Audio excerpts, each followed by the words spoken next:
الله الرحمن الرحيم. هل أتاك حديث ضيف إبراهيم المكرمين إذ دخلوا عليه فقالوا سلاما قال سلام قوم منكرون. اللہ تبارک و تعالیٰ نے ان آیتوں میں حضرت ابراہیم علیہ السلام کے معزز مہمانوں کا ذکر فرمایا ہے۔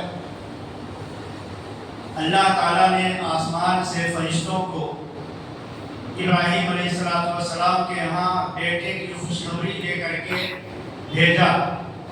تو جب وہ فرشتے ابراہیم علیہ السلام کے گھر پہ آئے تو ابراہیم علیہ السلام نے سوچا یہ مہمان ہیں لیکن ان کو میں پہچانتا نہیں ہوں۔ چنانچہ آنے والے مہمانوں نے سلام کیا، ابراہیم علیہ السلام نے سلام کا جواب دیا۔ معلوم ہوتی ہے کہ آنے والے کو ہمیشہ سلام کرنا چاہیے اور سلام کرنے کے جواب میں آدمی کو وعلیکم السلام ورحمۃ اللہ وبرکاتہ کہنا چاہیے۔ چنانچہ ادب کے ساتھ وہ لوگ بیٹھ گئے اور حضرت ابراہیم علیہ السلام اپنے گھر والوں کی طرف گئے اور جانے کے بعد ایک بچڑا ذبح کر کے جلدی اس کا گوشت تیار کروا کے مہمانوں کے سامنے لا کر پیش کر دیا۔ چونکہ وہ مہمان فرشتے تھے اور حضرت ابراہیم علیہ السلام سمجھتے تھے کہ یہ انسان ہے، اس لیے کھانا پیش کیا تو وہ فرشتے کھانا نہیں کھا رہے ہیں۔ تو ابراہیم علیہ السلام دل میں ڈرنے لگے کہ یہ کون لوگ ہیں کہ جو کھانا پیش کیا گیا ہے کھانا نہیں کھا رہے ہیں۔ چنانچہ اس سے یہ بات یہ معلوم ہوتی ہے کہ مہمان سے یہ نہیں پوچھنا چاہیے کہ آپ کچھ لیں گے، آپ کو پانی کی ضرورت ہے، پانی لاؤ، کھانا لاؤ، نہیں، یہ آداب میں نہیں ہے، ادب کے خلاف ہے۔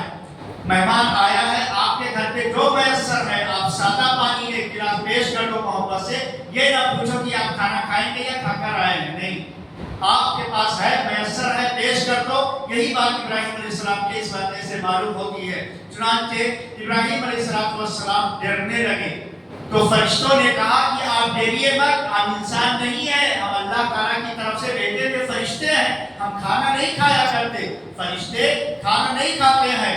چنانچہ ابراہیم علیہ السلام کو ان فرشتوں نے کہا ہم آپ کے پاس ایک خوشخبری اور ایک خبر لے کر کے آئے ہیں کہ اللہ تعالیٰ آپ کو ایک علم والا بیٹا نوازے گا، علم والا بیٹا عطا کرے گا جس کا نام اسحاق ہوگا۔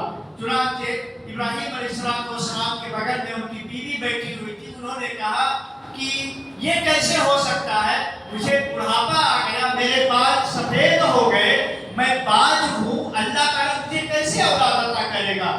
تو فرشتوں نے کہا قال کذالک، اسی طرح ہوگا جس طرح ہم لوگوں نے بشارت سنائی ہے، تمہارے رب کا یہی حکم ہے اور تمہارا رب ہمارا رب سب کا رب حکمت والا جاننے والا ہے۔ اللہ تعالیٰ کسی سبب کا محتاج نہیں ہے، اللہ تعالیٰ کسی ذریعے اور وسیلے کا محتاج نہیں ہے۔ اللہ تعالیٰ جو چیز چاہے جب چاہے جیسے چاہے جس کو چاہے عطا کر دیتا ہے۔ اللہ تبارک و تعالیٰ جس طریقے سے چاہے، حضرت آدم علیہ السلام کو اللہ نے پیدا کیا، حضرت حوا کو پیدا کیا، حضرت عیسیٰ علیہ السلام کو پیدا کیا، کسی کو بغیر ماں باپ کے پیدا کیا، کسی کو بغیر ماں کے پیدا کیا، کسی کو بغیر باپ کے پیدا کیا، اور باقی انسانوں کو اللہ تبارک و تعالیٰ نے ماں باپ کے ذریعے پیدا کیا۔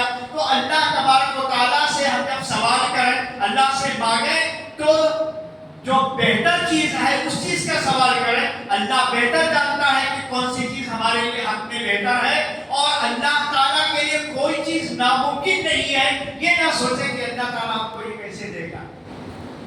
اللہ کو دینے کے لیے کسی سے مشورہ لینے کی ضرورت نہیں ہے، اور وہ ذات جس کے پاس سب کچھ موجود ہے تو وہ دینے کے لیے رحیم بھی ہے، تو ظاہر ہے کہ جب اس سے مانگیں گے تو وہ ضرور عطا کر دے گا۔ اس لیے یقین کے ساتھ، توکل کے ساتھ، بھروسے کے ساتھ، پورے یقین کے ساتھ اللہ تبارک و تعالیٰ سے مانگنا چاہیے، سوال کرنا چاہیے۔